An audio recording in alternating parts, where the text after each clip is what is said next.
everybody. Welcome to ABA Inside Track, the podcast that's like reading in your car, but safer. I'm your host, Robert Perry Cruz, and with me, as always, are my fabulous co-hosts. Well, hello there, Rob. It's me, Jackie. I tried to do Kermit, but it didn't work. That was not at all. It was like whatever the last one you did. It was your Barney, I think it sounded like. Yeah, it was bad. I only have one voice. I'm not good with voices, but and it's yours. I'm Jackie, and it's mine. Hello. It's me, Diana. Hi. I don't even try to do a voice. It's not going to work just out. your normal voice. Yeah, just... Now I want to do that's Kermit. All you get. I want to do Kermit. Hi ho, Kermit the Frog here. Okay. There we go. Did I do that? Is that good? Nailed it. Amazing. Pretty good. Fortunately and unfortunately, I guess it's not a podcast about our voice actor abilities. It's a podcast about behavior analysis and behavior analytic research, where every week we pick a topic and discuss relevant research articles. And so this episode is going to be a continuation of our kind of mini series we've done on neurodiversity. This is the third part of that. And we have very fortunate to have a guest on who's written on the subject and related subjects, Dr. Kate Chazin. Kate, thank you so much for joining us on today's episode. Thank you so much for having me. I'm really excited to be here. Because we do Kermit the Frog voices, I'm assuming, is what you've heard. I wish that I could. I could try, but I think I would just embarrass myself. It's okay. It's okay. You do not have to do that. Okay. I think that's our new intro. We'll make every guest has to do a silly voice from now on. Not here, though. Next episode, Kate. You can dodge that one. But Kate, thank you for coming on, for talking to us about your work. We're very excited to have you here. Before we get into a little bit more about who you are and the research, why don't we talk about what research we will be discussing today? That's me. That's me. Hang on. Too many tabs. Yeah, I got a lot of tabs open. Okay, fantastic. So we were provided with 2 articles by Dr. Chazin to review for today, and they include Centering Autistic Perspectives, Social Acceptability of Goals, Learning Context, and Procedures for Young Autistic Children by Chazin, Ledford, Wilson Moses, Rajaraman, and Juarez, and that was published in the Journal of Autism and Developmental Disorders 2024. Ooh, so recent. So recent. Also, 1 second. I've lost the thread. Here it goes. Additionally, we have another one, Reducing Escape Without Escape Extinction, a systematic review and meta-analysis of escape-based interventions by Chazin, Velez, and Ledford, and that was published in the Journal of Behavioral Education, my white whale, which I've never been published in, 2022. All right. It's not about me. Jeez, yeah, okay. So, Kate, please tell us a little bit about, and the listeners, a little bit about yourself and kind of how you came to find your research interests. Yes. So I first became a behavior technician about 12 years ago. I worked for First Steps for Kids, which is the company that the Tar Boxes lead. So got my start in a very ethical, compassionate way. Yeah. It's fantastic. Then I went on to become a behavior analyst 8 years ago.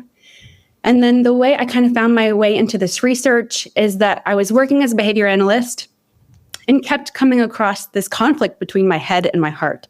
So my heart would say something like, oh, this kid is just really upset that they couldn't be the milk helper today. That feels like a really reasonable response to be upset. I really want to comfort them. I want to get on the floor and be with them in their sadness. And then my head would say, well, your FBA said that this behavior is maintained by access to attention and escape. And you wrote the BIP that said, don't give access to attention and escape. And so I kept going back and forth between my head and my heart and what felt right to do and kind of what I was trained to do and what I believed would result in the best outcomes. And eventually my heart went out. And I said, I'm not going to stay in this field if I can't follow my heart and do what feels right. And I decided to come back and get my PhD and research more heart-centered practices and see if those things could align. And I think a lot of people have moved in that direction in the last 8 years since doing this work. And I'm 100% believer that these things are totally aligned and can be. That's very nice. And that's faster than I feel like it took me a good way over a decade to sort of be wait a minute, I don't have to just do the thing I read in the book. I can have my own professional judgments.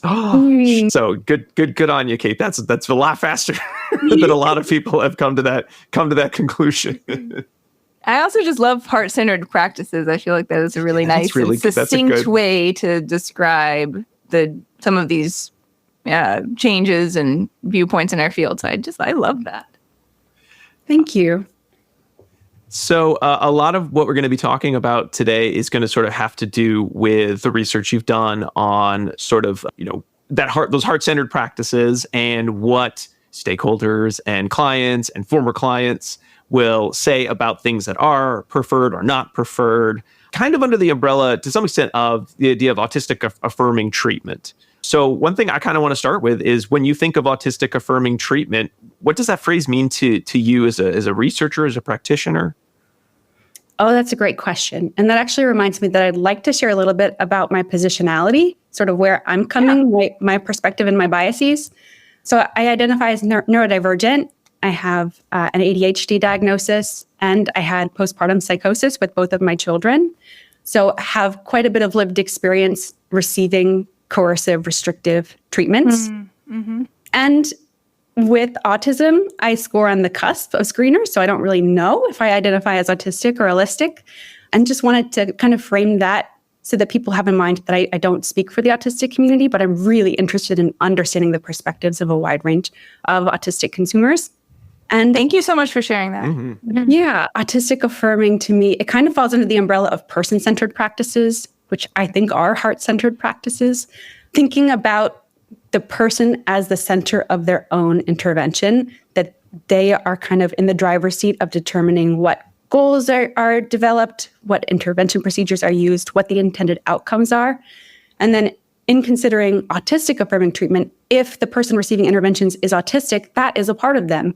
And so considering what part of their autism do they want to express, and aligning goals, procedures, and outcomes with that as well. Excellent. I love that. I want to be your best friend. Just putting it out there. That was so succinct, and I just hope that everyone hears that and is like, that is what I want to do. Mm-hmm. Right? Can I turn that question back to y'all? How you understand autistic affirming intervention? Yeah.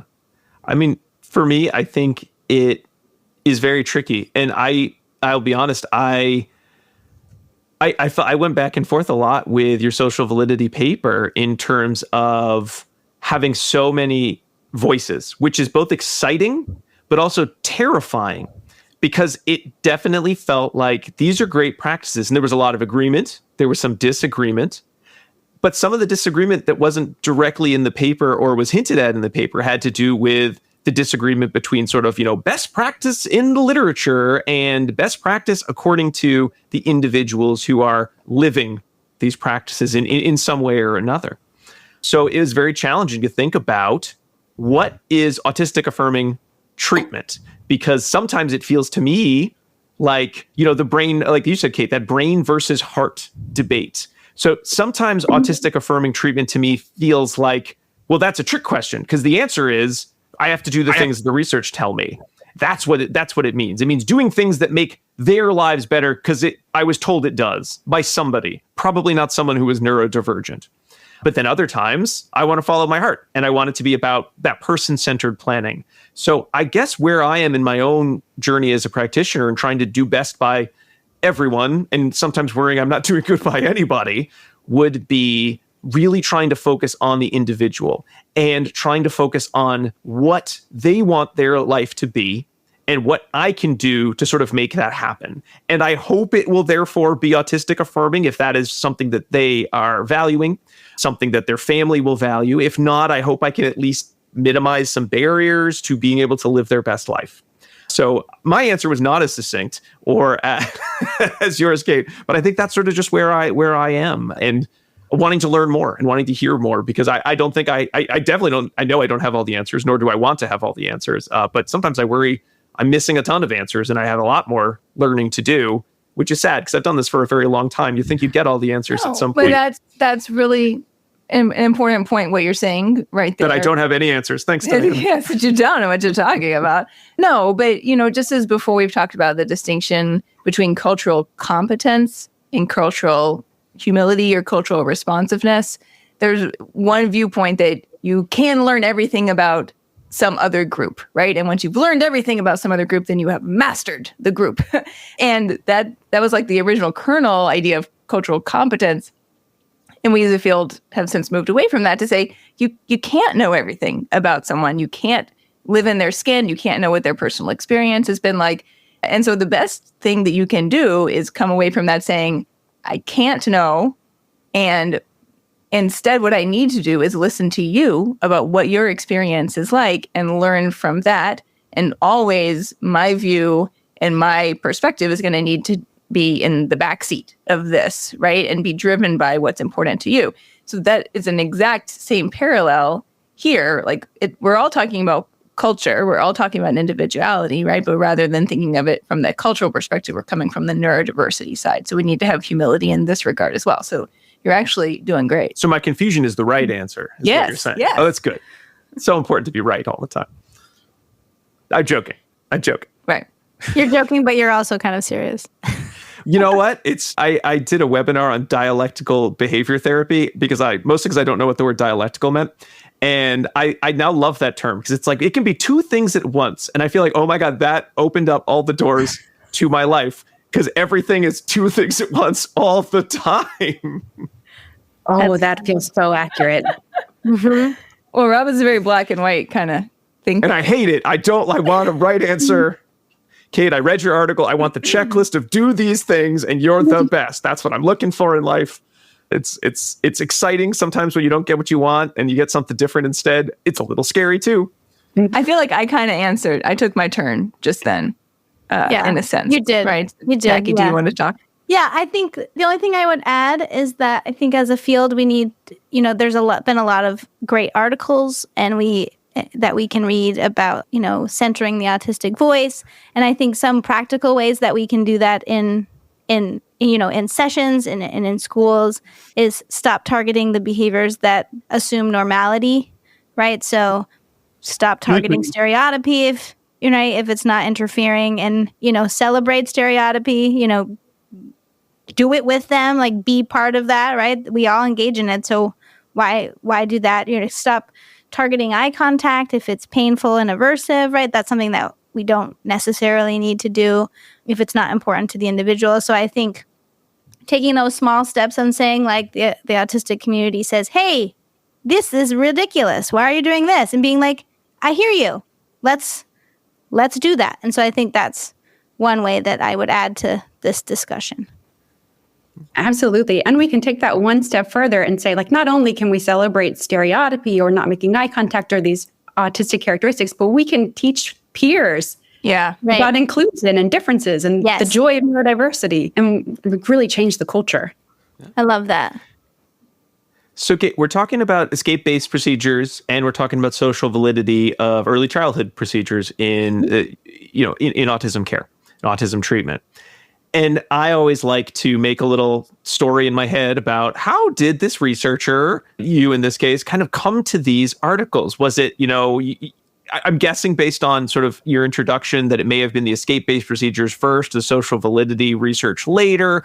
But hey, maybe you did a big social research survey, and after that, you're like, I got to look into some of these procedures more. So do you mind sharing a little bit about how you kind of developed these papers, sort of where they came in your own kind of that heart-based journey that you were talking about? Mm-hmm. I think you pretty much nailed the personal narrative. Yes, I love it when I guess right on that. I was really motivated to come back for my PhD because I couldn't find great alternatives to extinction. There just weren't that many papers out 10 years ago on alternatives to extinction. So, and I knew from listening to the autistic community that extinction was something that really was really low social validity. So I kind of came in blazing, wanting to find answers to, like, what can I do that's not extinction? So that kind of resulted in that first paper. And then from there, I kind of took a step back and I wanted to know kind of broadly, what does the autistic community think about all of these practices? At that point, there were a lot of papers coming out, kind of pushing against ABA in broad strokes. And I kind of feel like ABA is here and maybe it will go away, but on the chance that it doesn't, like, what can we be doing to modify and adapt what we're doing to make sure that it is as neurodiversity affirming and person-centered as possible? Mm-hmm. Now, kind of my next question is sort of the more big question as to why have these lines of research been more in kind of, in the field of ABA and societally as well. I think there's much more discussion about neurodiversity. There's much more discussion about listening to marginalized groups or groups that used to never get any voice or any seat at the table of sort of what are the decisions being made about that group by others, by the majority. I know there's a lot of reasons. Some of them are going to be very crass in terms of, well, if we don't listen to the people who might purchase our services in ABA, then we won't have a business model. It could be that. But some of them I think are much more... It's really not the heart of our... No, that's not the heart of our field. And that's what I'm saying, are more about being a field about meaningful change. Kind of what are your thoughts as to what are some of the big steps and possible reasons that we are seeing this growth of literature on hearing other voices, and then research about what can we do as practitioners to improve ABA for different groups of consumers? That is such a great question.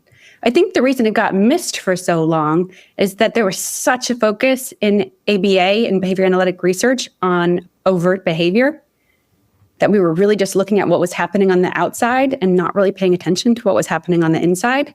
And I really credit autistic adults with coming forth, bringing a lot of pushback, bringing a lot of dissent to these practices. And I felt like the overwhelming voice was, we are not going to be missed. We are going to be heard, that these practices are not okay. They're leading to internalizing behaviors that need to be addressed. And so I think once people started to realize and see what making the covert overt, being able to see what's happening on the inside, I think there kind of came a push to okay, how can we operationalize and measure indices of happiness? How can we look at what's happening on the inside for these kids and make sure that we're actually producing positive change internally and externally? So when it came to time to do your survey, to put together your survey, and I know you worked with a group of folks because you can't get as many results and go through all the results by yourself. I mean, I guess you could do it by yourself, but that seems like something you'd make a poor grad student do just to earn their bones, just go through these results. I'd love to hear about kind of the origin of the survey, how you developed the survey, because we talked a lot about community-based research and, improving our research practices as a field.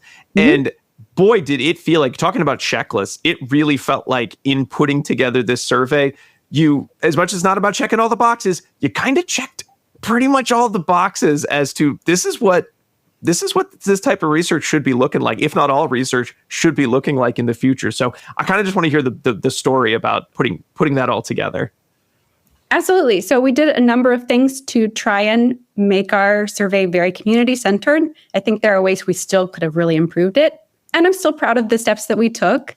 So we reviewed, Nicolaitis and colleagues in 2020 published a paper on creating accessible survey instruments for autistic adults.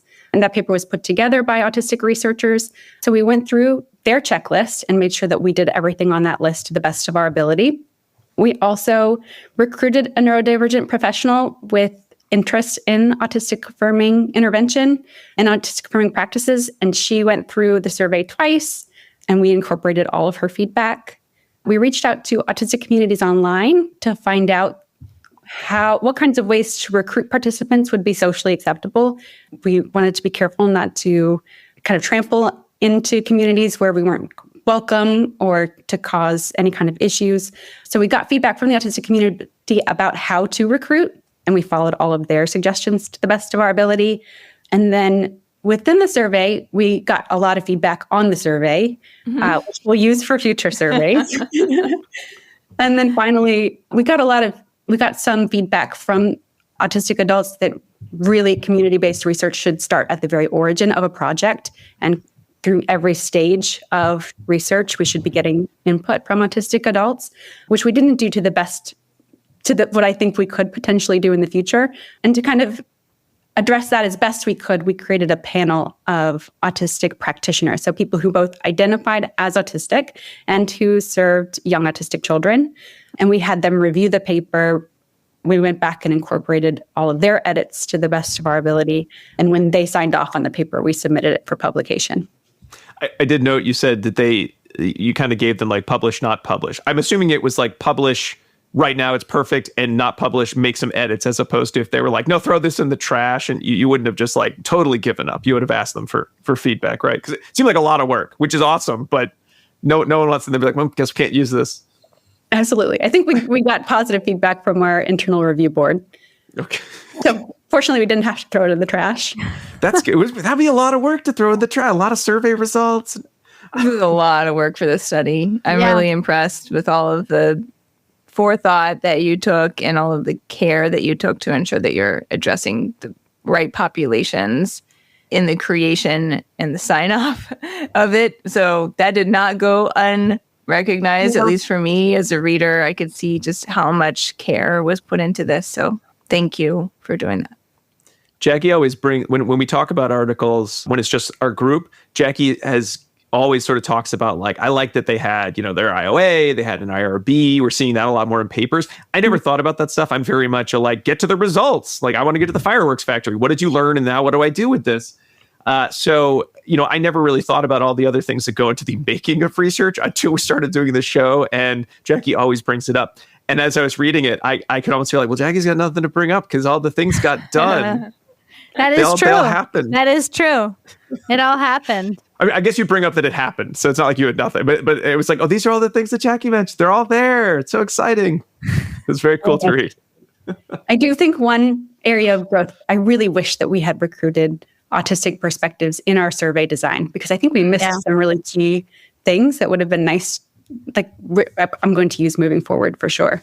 Mm-hmm. Oh, that's good. Well, you know what? You can only iterate on a process. You can't get it all right the first time. Especially when you have such diverse groups. You were surveying stakeholders. You were surveying different types of practitioners. You were surveying the autistic community. Sometimes there was overlap. Sometimes there wasn't overlap, which you tried to be very clear about when there was or there wasn't overlap. That's a lot of potential, different perspectives that you then have to put in a coherent, readable whole. So it was a lot. There's a lot of information. Oh, it was so much data. We almost made it 3 papers. Yeah. I was going to say, I feel like you should have done this is what this group says. This is what this group says. Then you have like the Avengers paper at the end where you put it all together in one paper for everyone who wants to read it. Just got to maximize. And maybe you shouldn't do that in publication. You can't republish the data. Okay. Yeah. Sorry. If you're trying to get an infinity gauntlet version of all the papers. Everyone wants to know, how does it all end? I really liked getting to see where the groups had agreement and disagreement. And then you would lose that more so if you had busted it up across several papers. So. Yeah, that would have been the last paper, Diana. Where do they agree and disagree? So you'd have to come back to get the last paper, right? We're like, keep in seats. Exactly. You buy the whole seat, but you only need the edge. Because that's where you're going to be reading this paper. Okay. So, Kate, you have so many groups talking about early childhood experiences, early childhood procedures, treatments. You had a list of different treatment options, different settings, different perspectives. Could you kind of just generally talk about the areas you were looking at in the survey that you wanted their social validity feedback on? Yes. So we divided the survey into 4 sections. The first was just demographic information. And then we asked, one section was just about goals. What goals are highest priority versus lowest priority? Then we asked about learning context. So things like being in a group setting versus one-on-one, being in an inclusive setting versus self-contained, with an adult-led learning versus child-led learning, how many hours a week? And then we looked at procedures. So like, what are typical procedures used in preschool classrooms, whether or not they're behavior analytic, whether or not there's evidence of their efficacy, like what do people consider socially acceptable versus unacceptable? So Sorry, we also asked respondents to rank who was most important for each of these sections, whose perspectives were most important, the child, their caregiver, teacher, autistic adults, or other practitioners. Mm-hmm. And you also had the open-ended section of each of the questions. You could have just said, here's a checklist, fill it out 1, 2, 10 or whatever, but then having that open-ended section. I know you mentioned it. A part of it was because you gotten feedback of making it less stressful to fill out the survey. So giving people that space of if you need to give more information, if it's not so binary, you can add this information. Were there other reasons you kind of wanted that? Was there like a qualitative richness you were looking for, or was it really just to make sure everyone felt that they could get their full message across? It was definitely both. So Nicolaitis and colleagues recommend including those open-ended questions in case something feels imprecise. It allows more room for nuance, which is very important to me because there's just so much nuance in the world. And with the survey, especially so much nuance. And I'm very interested in qualitative research. I'm really interested in understanding perspectives more than just what's on a checklist, but like what is your actual lived experience and how should this impact the way we practice? So you have all the information, you have your lists, you have the extra kind of thematic analysis you can do with the open-ended questions, and not to boil it down too much, but you have kind of these are the practices in these domains that were agreed upon, not agreed upon. Do you mind sharing? Were there some that you were surprised by? Were there some that you felt were, yep, this is sort of my own personal experience as a as an individual, as a researcher and a practitioner myself? Yeah, I think actually the best surprise was how few surprises there were. Like having spent a lot of time listening to the autistic community, it was really nice to actually have some hard data that we could have published and peer reviewed. I know that peer reviewed research is such a currency for behavior analysts. So it felt really nice and like a useful accomplishment to say like, oh, actually everything that I'm hearing from the autistic community like is here represented in this paper. I think that people can use that to help kind of create more neurodiversity affirming practices and get people on board who might not otherwise be on board, just to have that data. And I think one thing that actually did surprise me is that generally autistic adults rated inclusion lower and self-contained classrooms higher. And I think just after 6 or 8 years of being in early childhood education, I had really had it drilled into me, inclusion. That's the most important. Yeah. It's legally mandated. So I was kind of surprised to learn, actually a substantial portion of autistic adults think that inclusion can be pretty problematic. We got a lot of comments about how inclusive environments can be really overwhelming and overstimulating, that behavioral expectations are really designed for neurotypical children, and that a lot of people said inclusion, if it's done really well, could be good. And the reality of it is that sometimes it's not done well, and that can be more harmful than good. Yeah, I found that surprising too as a result in the survey, because I had always thought the same way as you. But hearing that explanation on it kind of helps. It makes sense. Not me. I've seen too many webinars and talks from people saying like, we got to focus on inclusion. And then you sort of are like, okay, where's the rest of the message about what that should look like? And it's like, nope, we just need inclusion. And I could see that being, well, all you're doing is forcing individuals who may have different perspectives into an environment that is not prepared to be welcoming and accepting to them necessarily. You hope it is. And I've seen plenty of professionals rise to the occasion, but I've seen others who would, and they just don't know any different from their own learning history, from the training they've had. And they're just doing the best they can with a large number of students to provide the best education possible. And it could be overwhelming without more supports. And if they're not getting them, it just turns into, so all that I've done is I've just added people who are now not happy into my environment, and I don't really know how to change what I'm doing, and nobody's happy about this. So I that actually did not surprise me as a result. I think I was more surprised that there was just a difference of opinion there. But the overarching consensus across the board, I felt from the autistic adults, is we need to ensure that this is an individualized approach. And education can come in many forms, but it first and foremost needs to be tailored to that individual and their needs. So it's not anti-education in that sense, but more so just individualized education. Absolutely. And I think inclusion, when done well, can be very individualized. Yeah.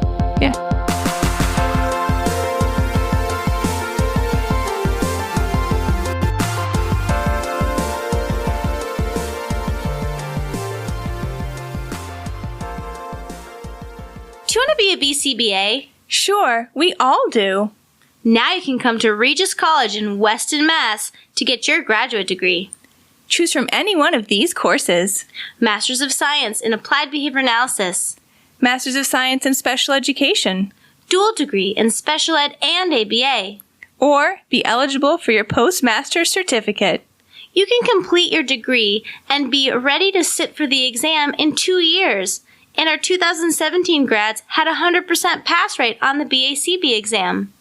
Come enjoy practicum placement support, ethics mini handbooks, PhD-level professors, small class sizes, and a service trip to Iceland. If interested, don't delay. Supplies are limited. Learn more at regiscollege.edu. Again, that's www.regiscollege.edu, regiscollege.edu. One more time, www.regiscollege.edu. See you there!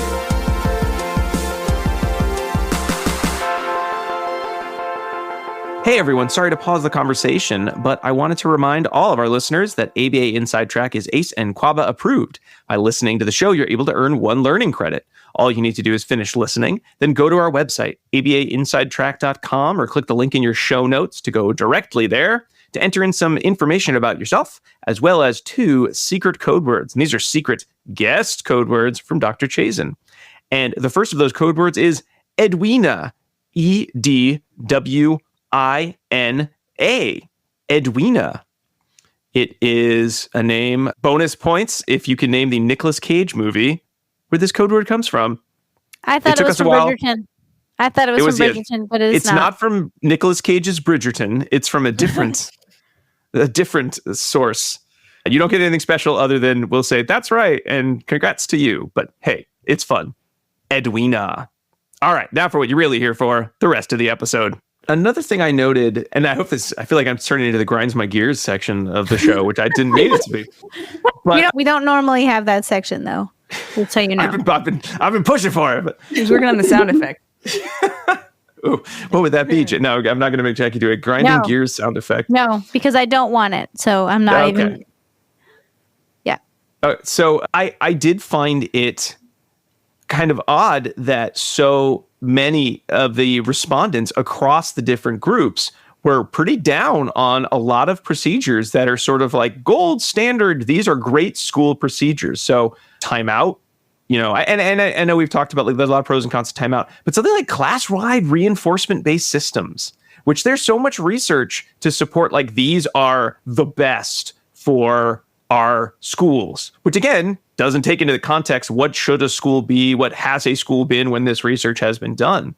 But it did leave me tokens, another one that sometimes they were good, but sometimes they were bad. Like antecedent tokens, no. Consequent tokens use, it's a consequence of behavior. That seemed to be more well received by some of the groups too. I kind of was left saying, it sounds like a lot of the procedures that I was trained to use, kind of like going back to brain and heart, are not procedures that a lot of folks, the practitioners included, really like using. So, what do we do, Kate? What was your take home with it? Did you read that too and say like, ooh, okay, or did you feel like very in line with sort of your own experiences? Because I was left a little confused what to do with that information. I think I was a little surprised, especially how ambivalent practitioners were who have the lived experience of being in a classroom and managing many students at once. And I think that those data, the median ratings are a little bit misleading and the rankings are a little bit misleading.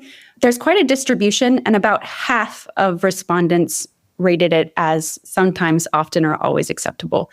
So I would be really interested in kind of going back and interviewing the people who said rarely acceptable or sometimes acceptable and finding out, okay, what are the conditions where token boards are good? How can we modify class-wide reinforcement systems to be socially valid? And I don't necessarily have time or space for that project, but if anyone wants a good business idea, I think that would be a really great one to find out. Like, okay, how can we create these systems that are actually socially valid and feasible for teachers too? Mm-hmm. Okay. I think people really hate the ones where it's like the clip chart and you're like, individual kids are getting singled out as you are doing a bad job in class and you're in the red zone and you can't get any reinforcers, right? Like everyone hates that. Everybody hates that. Yeah. I hate that because I would always be in the red or yellow, let's be honest.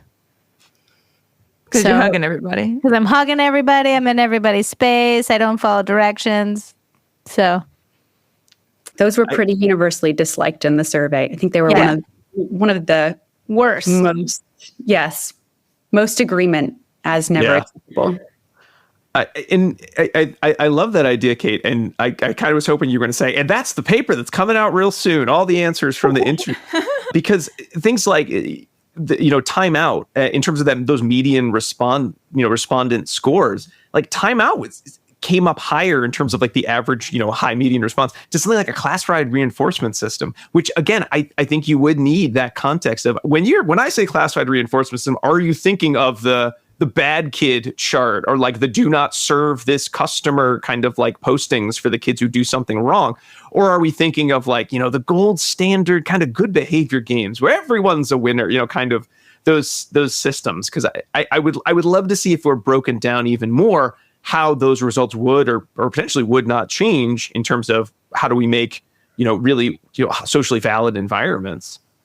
I think it might be interesting too to poll people on, well, what kinds of behaviors are we reinforcing? Are they behaviors that are making kids look more neurotypical, or are they being kind to each other? And I can't think of another example at the moment, but sharing, right? Being kind, sharing, helping out, right? All the things that you want to see your kid doing in the classroom, all kids doing in the classroom, right? I think those would be the things that we would. Yeah, the difference between pro-social behavior and masking behavior, right? Yeah.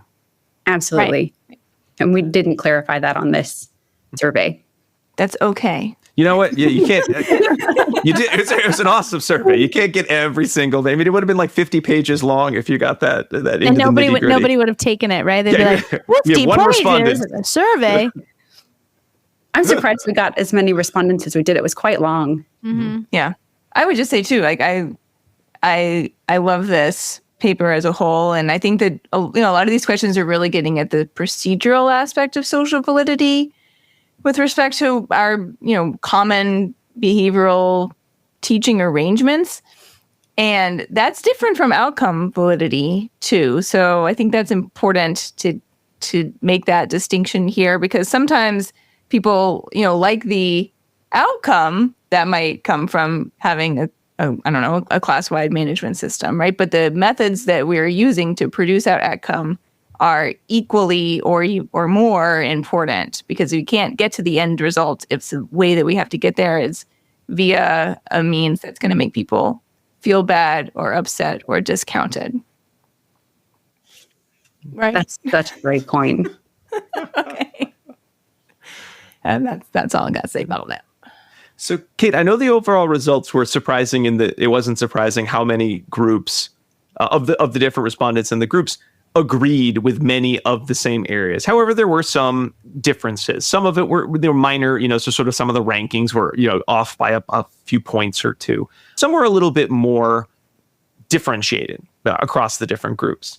And I think that does bring up the question that always comes in is when you have so many different groups that you are trying to serve, so more as kind of the individual behavior analyst, how do you tend to see, what should be the mindset that we're taking to try to meet all the socially valid needs of such different groups? Now, fortunately, a lot of them will be the same. It does seem to be in the research, so maybe it's not as terrifying a prospect as one might think when you're lying awake at night. But when those differences exist, how does one approach meeting the needs of the client, the stakeholder, other practitioners, so your peer group in this case, and then the autistic community, which again also might be your peer group as well? Oh, that's such a great and challenging question. It's really hard to weigh and balance all these different perspectives. I'd say the results of our survey, the way I practice myself, is to be incredibly person-centered, have the child at the center of their own services. And I think we can do a lot to preempt those kinds of conflicts by letting caregivers and teachers know up front, like our agency uses person-centered practices. We're neurodivergent affirming. And here's what that looks like. Here's a module or a brochure. You can read about it to make sure that we're all in alignment. And then in terms of weighing whose perspectives matter and how much, and how we determine what goals, procedures, and outcomes we're using, it gets tricky. I feel like it gets really tricky, especially because we have to consider both the child's wellness and the system wellness. Like if parents aren't doing well or teachers aren't doing well, that's also going to impact the child's wellness. So I think of the classic example of cry it out or escape attention extinction for sleeping. Sometimes I coach parents on less restrictive strategies for if their kids aren't sleeping. And there's a breaking point where, like, if the parents aren't sleeping at all and they're really suffering, that's going to impact the way that they're parenting. And then we might try and use the gentlest possible approach to some kind of cry it out. Whereas it's not my preference to ever use that. And sometimes there are going to be moments where, for the sake of the child's wellness and the whole system wellness, that we might need procedures that we might not prefer. What do y'all think about that? Yeah. I mean, I definitely love the proactive approach. I definitely love focusing on the wellness, the person-centered approach, being clear about the definitions of this is sort of, what we as a group believe in as well, based on our profession, what we know we're hearing from stakeholders, what we see in the research. I think being upfront about that is excellent, because there may be families that say, you know what, I don't care about the autistic community and what they think is best. This is my kid. I want XYZ. And if that's at odds, then I don't want your services. And that potentially could happen. I would hope it wouldn't happen very much if you've, built the relationship, built the rapport, focusing on the issues. You're coming at it from, we can all sort of get what we want, which is a happy, healthy, child, working in the family unit that you are going to be living. So that would hopefully not be an issue, but being upfront about it. I love that idea, that just not just, weighing perspectives, but not in a way where someone has to come out as the winner or the loser in that conversation, which again is not an easy skill. And I don't know if it's one that we're necessarily preparing our BCBAs to do out of graduate school as much as we might need to do to sort of get through those complicated challenges, because they're focusing on, this is what the research says, and I can do these 10 things really, really well, or these 20 things for the task list really, really well, right? One thing I really want to point out is, I think what you're saying, Kate, is our ethical responsibility to do, right? So the ethics code highlights now, the newest ethic code highlights the least restrictive treatments, right? But also highlights the responsibility to our clients and our stakeholders in Standard 3. And they really focus on that risk-benefit analysis, which people always forget about, but it is crucial to engage in, right? So yeah, maybe you have met with a family and you've tried least restrictive procedures and they aren't working. And maybe someone is, not sleeping at all, like you said, or maybe a child is doing poorly now in school because they're not sleeping at all. And then you do that risk-benefit analysis, so everyone knows the pros, everyone knows the cons, and then we can move forward in a way that's appropriate for that client. But after having that conversation, like, here are all the things we could do. Here are all the cons and the benefits and the risks of this one treatment. Here are all the benefits and the risks of this one treatment, right? As behavior analysts, that is our ethical obligation to do. And I think people forget about that risk-benefit analysis, because I'll be like, when was the last time you did a risk-benefit analysis to a BCBA? And they're like specifically, I'm like, yes, it requires you to have a written risk-benefit analysis for any treatment. And everyone's like, huh?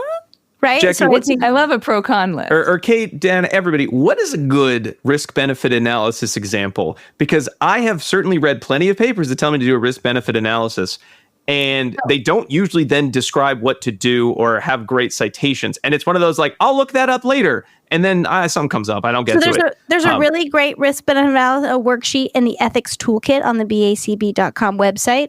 It's also referenced in the I haven't looked at the most recent Bailey and Birch edition of the ethics book, but they also have one in the Bailey and Birch task, the 5th edition task list, or the 4th edition task list book. They have a nice little pro-con scenario. I think Broadhead's new ethics book has an ethical, a worksheet on risk-benefit analysis, and it asks the questions like, where are the dangerous what could happen? Like, what is the most dangerous thing that could happen? What is the best thing that could happen? What's the worst thing that could happen? Who are the stakeholders? Who might be affected by this? Who might benefit from this? And those sorts of questions as part of your risk-benefit analysis can help you come to, I think, a more holistic, appropriate way to get to that treatment instead of just saying, oh, we're going to do cry it out because cry it out works, right? Mm-hmm. Mm-hmm. Thank you. Our listeners might be saying, I already know this. This is boring. That's not the episode title, but I'm hoping I'm not the only person who You're has not. kind of I get it all the time, which is why I have it in my back pocket. Now what? I just learned something new. I didn't know about that worksheet. So I'm going to look that up. Mm-hmm. Very cool. That's great.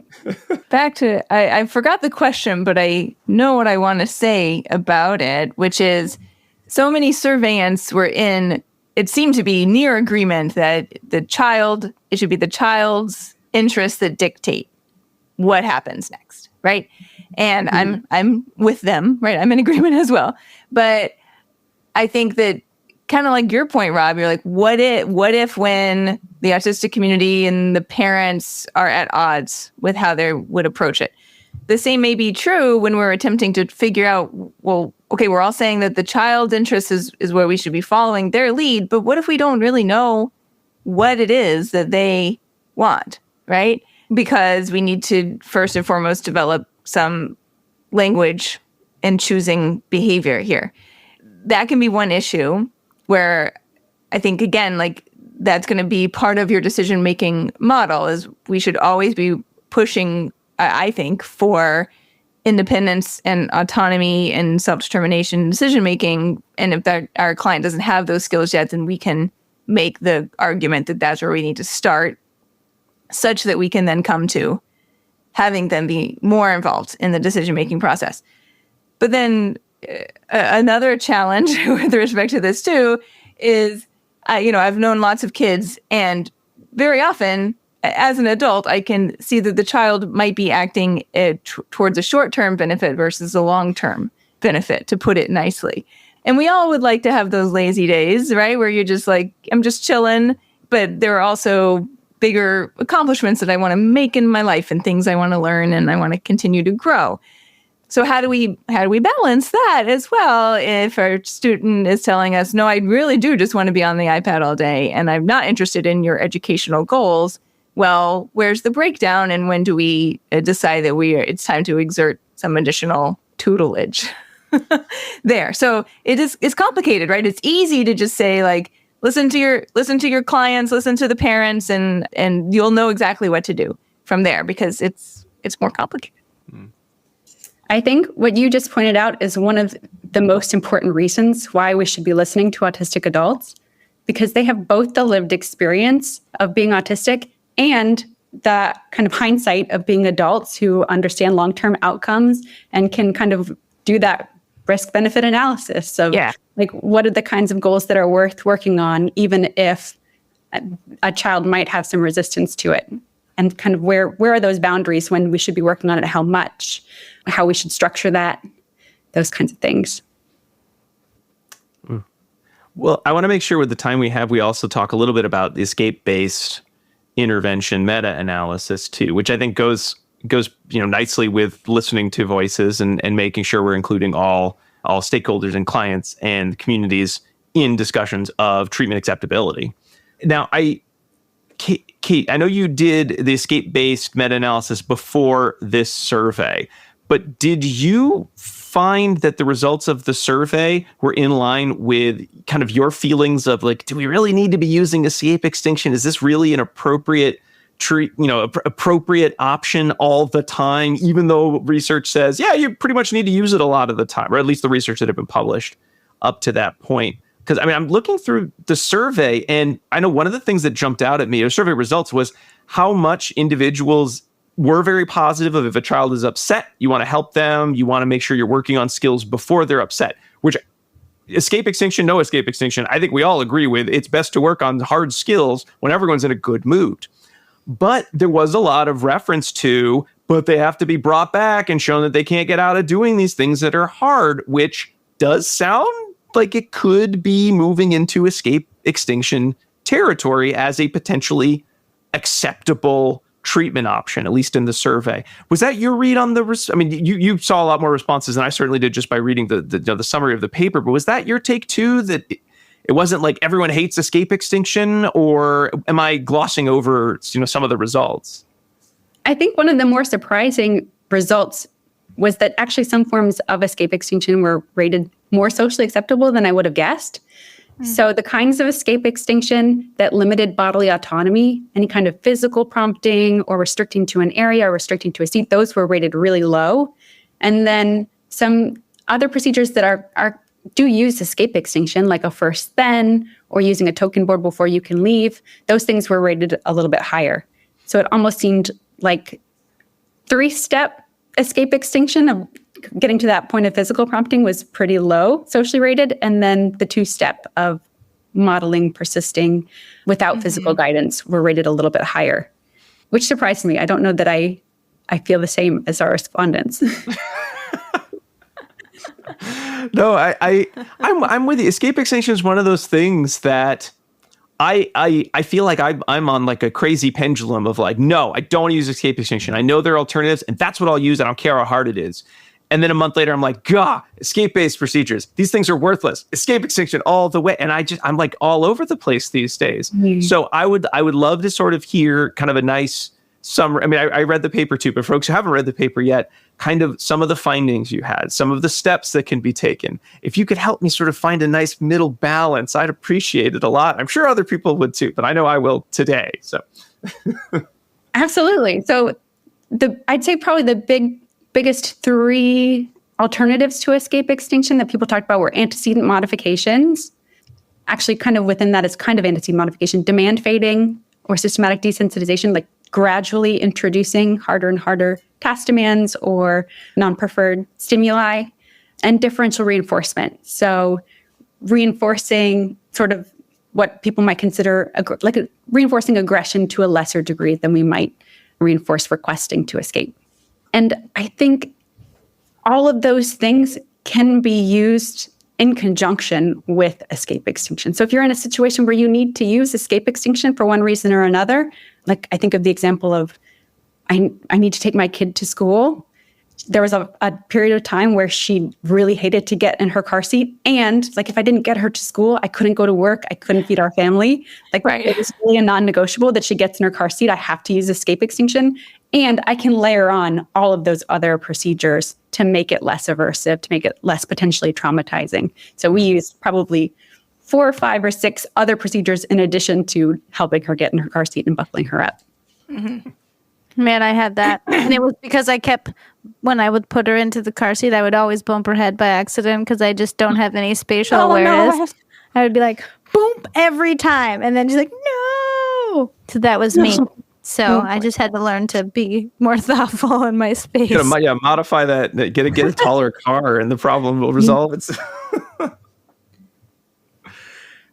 I think that there is quite a lot that we can do, like you're describing, in addition to or in replacement for escape extinction. Certainly on the antecedent side, there are many options that we can do to make modifications to the EO. We can include additional explanations of why something might need to be completed. We can always be affirming of the emotions that are being experienced in the context of this thing, And I think that what you're seeing in this research is kind of boiling down to the truth of the matter, which is eventually sometimes you do have to do hard things. And we all have had to do hard things, right? But the way in which you're asked to do the hard thing, the onus that's on you in order to make the decision of when and how you're going to do the hard thing, and the support that you get to do the hard thing makes all the difference in the world in how you perceive that experience, right? And we can make a lot of changes with respect to the perception of the event that can ultimately, I think, benefit people in much larger ways and make them more ready to tackle hard things in the future. Courtney Tarbox and colleagues just recently published a paper on kind extinction that really gets at that, of like, we can use extinction and we can still be heart-centered, we can still be kind. And I think of that little kid who couldn't be the milk helper. Like, I could have been with him and comforted him and said, yeah, it's really hard that you didn't get to be the milk helper. And like, you still can't be the milk helper, but like, I still care about you. We're going to find a different way to help you feel special. And I think that probably would have reduced some of his aggression and meltdowns around not being the milk helper faster than just using extinction. Kate, I'd love to hear your thoughts, because it feels like that is not what you just described, that kind of extinction, or the example there of how it potentially could be used. I feel like a lot of other fields, a lot of other helping fields, that has been their response in a lot of ways. But I know when I first started in behavior analysis, it was kind of like you said at the beginning of the show, that sense of, nope, I did the FBA. It's escape attention. So I can't give attention for bad behavior or the problem behavior. I have to let them sit in this, the stew they're in, because it's the only way they're going to. And it's so odd how our field just kind of was like, nope, we're not paying attention to anything else from the other fields, that there might be a middle way. And now we're sort of coming back around to it. And I think some folks are like, wow, what an amazing, and it's like, it's been in other literature for decades and decades. Kind of what's your perspective on how we're kind of coming back around to this as a new phenomenon that probably is not that new a phenomenon? That's such a great question. I don't actually know the answer to that. But I do know that over the past 5 or 10 years, I've been hearing people talk about co-regulation more, that it wasn't even in the lexicon when I was getting my master's. And the importance of co-regulation to develop self-regulation feels like a really important piece of like, oh, that's why we would use kind extinction. I love that. Yeah. What do y'all think why that change has transpired? I don't know if it just became part of, we need to train, this is a field that I think if you go back to the 50s, 60s research, you would see more things like the kind of extinction just sort of happening as part of practice. And part of it might just be kind of not exactly vestigial, because it's still a business, but just sort of the commodification of ABA, and just, we need more people to do the science. Therefore, we have to be able to teach them to do the steps. And in doing so, leaving some of that subtlety, some of that contextualization out, not purposefully, but it just not being a focus of the study. You need to get the FBA done because that's what insurance will pay for. You need to have a behavior plan because everyone needs to know what they're supposed to do. But what they're supposed to do isn't necessarily what they should do, or taking into account everything that needs to be taken into account when you're making that plan. And maybe it was just the speed of like, we got to get this done. We need a lot of people to do it, and we'll figure it out as we go. And it taking way too long, potentially, for us to do those figure it out steps, and everyone coming to it from a different angle. When did they learn? For you, it sounds like it was very much just a feeling you were having that this can't be it. This can't be the field I'm studying to be in, or I'm a part of. For me, I don't even know. It just feels like one of those things that I woke up one morning and I was like, wait a minute, I could do it differently. I guess that's good. But I don't remember it being something that was like a weighing on my mind for any length of time. It just sort of happened one day of like, I don't know, let's do something else. Just a thought. I don't know. I got nothing to back that up other than some anecdotes there, but sometimes I'll have my students read an article and it's a research article, and it goes to great lengths to isolate the independent variable, right? And sometimes it's torturous, like the steps that were required in order to demonstrate some small finding. And I tell them, I'm like, this is research, and it was done this way so that we can now know this one tiny little thing, right? And that one tiny little thing, that's the thing that can inform your practice. But I'm not saying to you to go out and follow this excruciating number of steps in order to isolate this thing. Like, this isn't what practice needs to look like. This was done so that it can then inform your practice. And maybe that distinction is an important one. Our sessions do not have to look like research studies. Oh, that's mine. Yeah. Well, I know we're coming up on kind of the end of the time we have together, Kate. So I wanted to get some great summary points from you by moving into the dissemination station. There we go. Oh no, the train was late. That grinds my gears. What would that sound like? No. She's not having I'm it. going to trick Jackie into making a gear grinding sound. I'm never at going to some make point. it. Never. Sometime. I'm going to do it. You'll get me like Anywho. unaware. It'll have to be like one of those times where I'm like daydreaming and then you'll be like, gear grinding. Like, then I would do it. Jackie, my car's sounding really, not it's gonna something do it. wrong with my car. It sounds bad. Yeah. What kind of sound does it make? You know, I'll do something like that and then I'll just get a button I can press in the I future. love that. Anyway, back to the topic at hand. So, okay, in this section, we sort of discuss kind of summary, future directions, and then steps that practitioners or researchers could take in the future. I think I kind of want to start with the last question in terms of kind of future thoughts. Like, I know you mentioned you don't think you're going to have time to dig in and do like a really deep interview-based follow-up to some of the questions, but I'm curious if you thought about or if you're planning to do similar surveys with other age groups or demographic groups. I know that it always comes up when you have the autistic community, sharing perspectives. It is so amazing to have, but a lot of individuals, even as adults, may not have the communication skills to share the thoughts the same way, to communicate their thoughts the same way. So could some individuals who might not be able to communicate the same way be able to be included in future research? I know it also changes contexts when we're talking about classrooms in general. Early childhood procedures is very different than procedures for individuals who are engaging in health harmful problem behavior, severe SIB.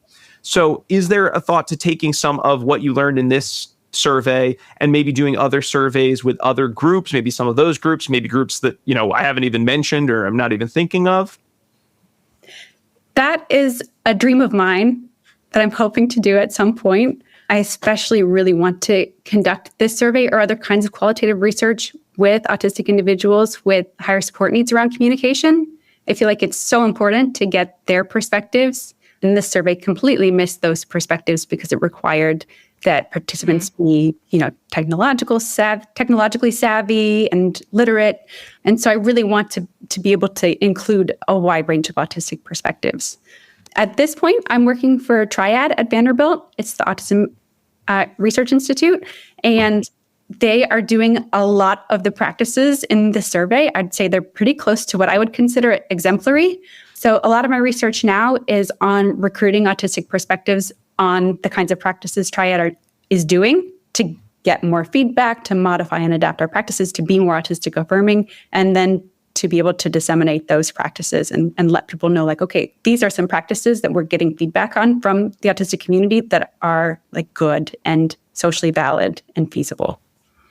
Oh, excellent. Well, I mean, That's exciting. It's so needed. And Triad, I've seen, I know John Staubitz has shared a lot of kind of the work that I know he in the group at Triad have been doing. And I'm always very, very impressed with their output and want to take it all and make other people watch it and do it as well. Not everyone's as excited when I share it, but that's on me for not selling it as well as I should. It's really an exciting organization to be a part of. Oh, I can imagine. Gee. All right. So we've got, hopeful research in the future. Maybe this next question will fit into that as well. Based on all the responses that you received, your own practice, and, what the meta-analysis shared about escape-based procedures, if you had the magic wand and you said, all right, I'm changing ABA, and tomorrow when everyone wakes up, this will be a change in practice, what would that change be? Oh, that's such a good question. Is it okay if I name a couple? Yes. No, it's a magic wand that only changes one thing. I'm sorry. I'm so sorry. Then No, you as say, many as you like. As many as you like. You say it's a treatment package. Includes multiple things. Yeah, there you go. The first wish with the magic wand is I need more magical ABA wishes, and then you're good. Then you can do as many as you like. That is how I'd use my first wish to get more wishes. And if I could genuinely only have one wish, it would be that practitioners, before they even start any kind of intervention, to really understand what assent and dissent look like for their learners and to honor indicators of assent and dissent. And from that, teaching ways to communicate assent and dissent really early on, making it a really early goal to be able to protest, to be able to say no, to be able to stop an intervention at any point. I think that would probably be the biggest one. Really teaching kids, like with the enhanced choice model, ways that they can leave an intervention at any time with no negative consequences. That way we know that kids are really opting in and choosing to participate in our interventions. Yeah, I think that's probably the biggest one. I have probably 10 more that if I could keep dreaming, I'd get into more detail on.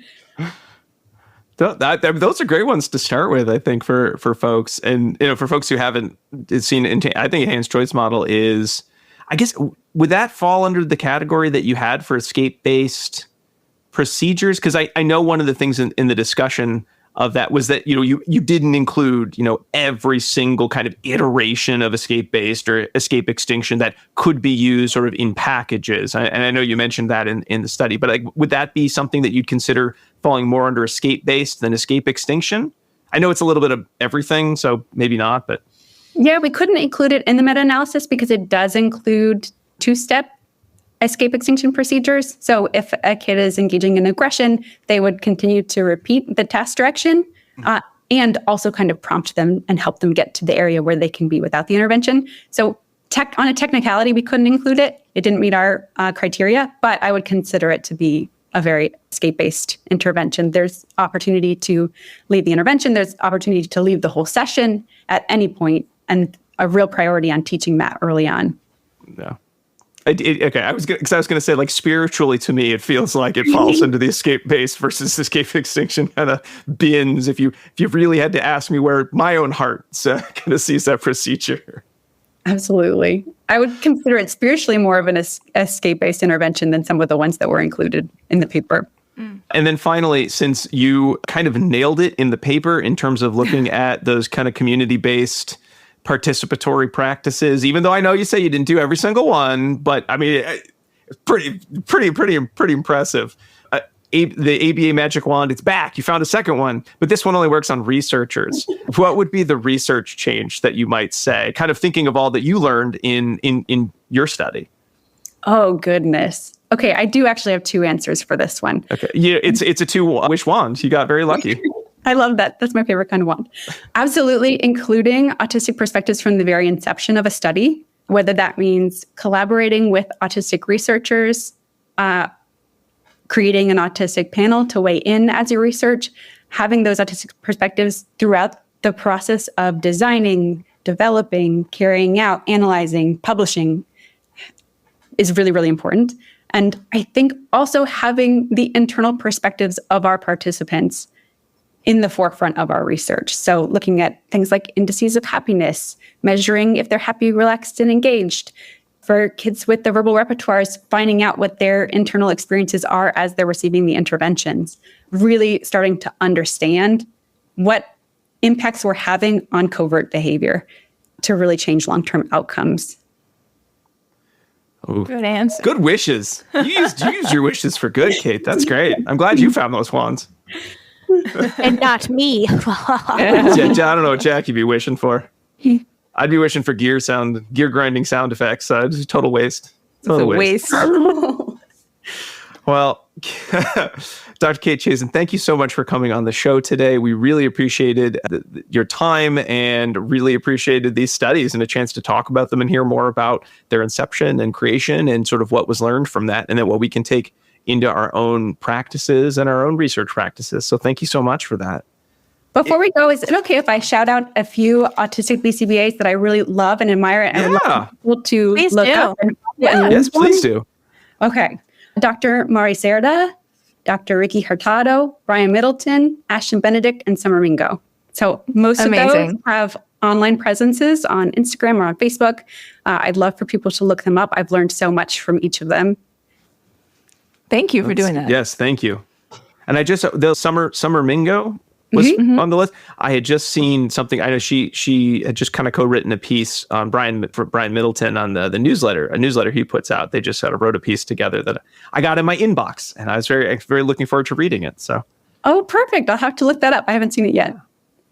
Well, Kate, if folks want to reach out to kind of ask you more about this research, or if, hey, maybe you've got a volunteer to go back and dig into different interviews and do all the legwork there for getting some more qualitative answers. I don't know if anyone's that interested in that, but they should be. I think it sounds pretty cool. Is there a place that folks could reach out to you? Yes. And I want to add, too, that we are kind of restarting up our autistic advisory network at Triad. So people with lived experience with ABA or who identify as neurodivergent or autistic, like definitely get in touch if you'd like paid opportunities to provide feedback on some of the work we're doing at Triad. And y'all can reach me at kate.chazin@vumc.org. That's Vanderbilt University Medical Center.org. Once more, big thanks to Dr. Kate Chazin for coming on the show and talking with us about her very important research. And we've had just an excellent time doing this mini-series on neurodiversity. Hopefully we'll have some more episodes, some point in the future, but we're sort of have our 3 episodes now. And speaking of other episodes related to this topic you may find fascinating and fun to listen to, let's move into pairings. Diana? Hello. It's time for pairings. So yeah, just so if Rob is saying that it sounds like we're coming to an end discussing this topic, we're really not, because this is an incredibly important topic, and it is infused into many of the other topics that we have discussed and will continue to discuss in the future. So if you're interested in hearing some of those episodes that are already in the can, here are some of them. Episode 268, a discussion on neurodiversity. Episode 280, which is our neurodiversity panel. Episode 204, trauma-informed application of ABA with D2 Rajaraman and Jen Austin. Episode 261, addressing escape maintained behavior. Episode 236, assent and self-determination with Haley Steinhauser and Alex Kishbaugh. Episode 165, quality of life. Episode 134, trauma-informed care with Brian Middleton. Episode 270, social validity assessments. And finally, episode 231, emotional and behavioral disorder treatment with Joey Staubitz. So you got a lot to listen to, folks. You better go do your homework. Also, while you're doing that, you can have a snack to go with it. The other part of pairings, our snack today is milk and graham crackers in honor of the milk helper that Kate brought up. So please enjoy. Would you be surprised if I told you I went to a high school where we had milk and cookie break? No. I guess not. I'm That's not. cute. Okay. That's real cute. I'd like to think I give off a vibe of that's the kind of school I would have gone to, a milk and cookie high school. I have no context with which to interpret that. So. It's like a New England thing. Anyway. Hoity-toity. It's hoity-toity. That's me. I see. I'm the hoity-toityest of the newsies. All right. Well, thank you, Diana, for sharing some pairings. And now I'm hungry, so let's wrap up the episode. Thanks again to Dr. Kate Chazin for coming on. We also want to thank our listeners for listening and subscribing and leaving reviews on Apple Podcasts or wherever you like to get your podcasts. You can also go to our website, abainsidetrack.com, to find links to all of the articles we discussed, as well as our previous episodes. And if you want some CEs, you can get those there, but you're going to want a second secret code word. I hid it here. And the second secret code word is alien. ALIEN. Could be any kind of alien. It could be the creepy one from the movie of the same name. It could be the alien from Mac and Me. Remember that? Everyone loved Mac and Me back in the 80s. The movie about McDonald's and aliens. Alien. I remember, but that was, no, not that one for sure. Maybe the guy from Toy Story. The claw. Oh, the little alien. Yep. Those are good aliens too. Stick with those. Alien. Oh boy. Oh, and after you check out our website, you might want to go to our Patreon page for even more ABA Inside Track. That's patreon.com/ABA Inside Track, where you can subscribe at any level to get access to episodes a week ahead of time. But if you subscribe at the $5 and $10 levels, you can get access to our listener choice episodes and book club episodes, respectively. Those are chances to vote on books that we will read and topics that we'll do for full-length episodes, and to get free CEs for listening to those. And the book clubs especially are awesome because it's 2 hours of book discussion. We have our whole year lined up. So if you want to know what we're doing, head on over to patreon.com/ABA Inside Track. All right. Some final thanks. Thanks to Dr. Jim Carr for recording our intro and outro music, Kyle Sturry for our interstitial music, and Dan Thabit of the Podcast Doctors for his amazing editing work. We'll be back next week with another fun-filled episode. But until then, keep responding. Bye! Bye.